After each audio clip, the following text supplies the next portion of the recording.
दोस्तों आप में से बहुत सारे व्यूअर्स का एक कॉमन सवाल जो मुझे काफी दिनों से मिल रहा है वो ये कि जेपेग वर्सेस रॉ इमेजेस में क्या फर्क होता है। तो आज की इस वीडियो में आपसे इसी के बारे में बात करने वाला हूं। नमस्कार दोस्तों, मेरा नाम है गौरव, आप देख रहे हैं टेक्निकल गुरुजी। चलिए शुरू करते हैं।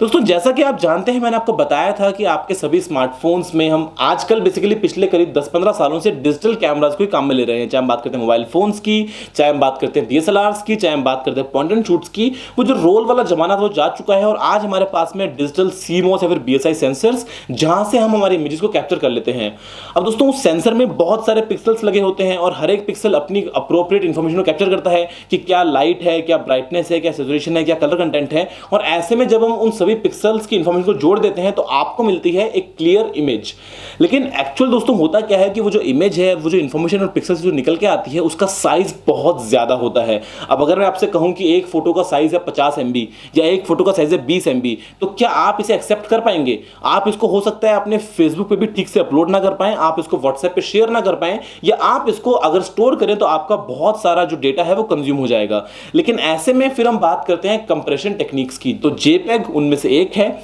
जेपेग एक ऐसी टेक्निक है, एक ऐसा एल्गोरिथम है जिससे होता क्या है कि जो इंफॉर्मेशन आपके कैमरा सेंसर से बाहर निकल के आई है उसमें हम कुछ प्रोसेसिंग करते हैं जिसकी उसकी इमेज क्वालिटी जो है वो ज्यादा खराब भी ना हो और जो उसका साइज है वो काफी कम हो जाए, जिससे आप उसको पोर्टेबल फॉर्मेट में कहीं भी स्टोर कर सकें या फिर शेयर कर सकें। लेकिन क्योंकि हम उसमें इतनी सारी प्रोसेसिंग कर देते हैं तो हमारी आंखों के लिए तो उसमें कुछ फर्क नहीं रहता है। हम उसके अंदर ब्राइटनेस, सैचुरेशन बड़ा अच्छा सा बना के और आपको बहुत ही एक अच्छी क्वालिटी की इमेज दे देते हैं और आपको लगता है कि फोटो बड़ी ही अच्छी है और आप इसको आराम से प्रिंट निकाल लीजिए या फिर शेयर वगैरह कर लीजिए। लेकिन एक्चुअली में वो जो इंफॉर्मेशन पिक्सल्स जनरेट कर रहे होते हैं उसको हम लूज कर देते हैं कहीं ना कहीं उस साइज के बदले में, और ऐसे में जो आपको फोटो मिलती है वो अच्छी तो मिल जाती है लेकिन आप उसमें ज्यादा कुछ बाद में नहीं कर पाएंगे। लेकिन अगर मैं आपसे बात करता हूं रॉ इमेजेस की, तो रॉ इमेजेस में क्या होता है, आपको वो एग्जैक्ट ओरिजिनल फाइल मिलती है बिना किसी कंप्रेशन टेक्निक के, जो डायरेक्टली आपके कैमरा सेंसर से बाहर निकल के आई थी। अब ऐसे में वो फोटो आपको दिखने में हो सकता है लगेगा कि डल है, आपको दिखने में लगेगा कि उसके अंदर कलर्स इतने अच्छे नहीं है, आपको दिखने में लगेगा कि वो जो फोटो है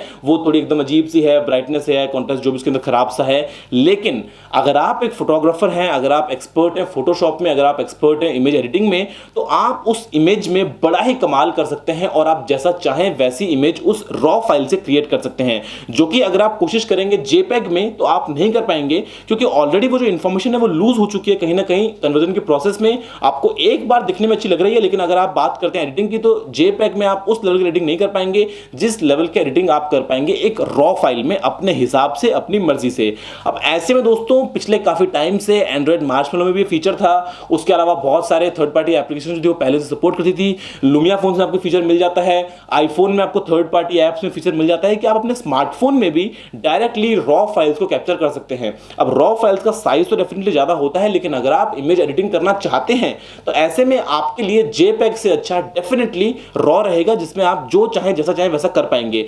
आजकल नहीं, बेसिकली बहुत पहले से ही जितने भी DSLRs हैं उनमें आपको ऑप्शन मिलता है, जब आप फोटो को सेव करते हैं तो आप चाहें तो आप अकेली जेपेग को सेव कर सकते हैं, आप चाहें तो अकेली रॉ फाइल को सेव कर सकते हैं, और अगर आप चाहें तो आप जेपेग प्लस रॉ दोनों फाइल्स को सेव कर सकते हैं, जिससे अगर आपको इंस्टेंट शेयरिंग करनी हो तो आप जेपेग से कर सकते हैं और अगर आपको बाद में एडिटिंग करनी हो तो आप रॉ फाइल से कर सकते हैं। लेकिन रॉ फाइल्स हर एक इंसान के लिए नहीं है, एक नॉर्मल यूजर के लिए जेपेग परफेक्ट है। 1-2 MB 3 MB की फाइल बनती है, अच्छी आपको दिखता है उसके अंदर कलर कंट्रास्ट, और आप जैसा चाहें जब चाहे उसको शेयर कर सकते हैं। लेकिन अगर आप एक्सपर्ट हैं तो आपके लिए रॉ से अच्छा कुछ भी नहीं। मैं कोशिश करूंगा एक वीडियो बनाने की जहां पे मैं आपको कंपैरिजन करके दिखाऊंगा लाइव एडिटिंग का, मैं आपको दिखाऊंगा कि रॉ में मैं कितनी अच्छी एडिटिंग कर पा रहा हूं, चाहे मैं उसके अंदर बाद में शैडोज को हटा रहा हूं, चाहे बाद में इमेज की हाइलाइट्स को बढ़ा रहा हूं, चाहे मैं इमेज के अंदर सैचुरेशन को चेंज कर रहा हूं, और जेपेग में अगर मैं सेम चेंजेस करूंगा तो वो इमेज बिल्कुल कचरा बन जाएगी। तो अभी के लिए इस वीडियो में इतना ही, देखने के लिए आपका बहुत बहुत धन्यवाद। मुझे उम्मीद है कि रॉ वर्सेस जेपेग का एक कंपैरिजन को पसंद आएगा, आप समझ गए होंगे कि रॉ का मतलब क्या है, जेपेग का मतलब क्या है, और आप आने वाले टाइम में ऐसी वीडियोस के लिए चैनल को सब्सक्राइब करना बिल्कुल ही मत भूलिएगा। इस वीडियो को लाइक और शेयर करना तो बनता ही है, और अभी के लिए इस वीडियो में इतना ही दोस्तों, देखने के लिए आपका बहुत बहुत धन्यवाद। जय हिंद, वंदे मातरम।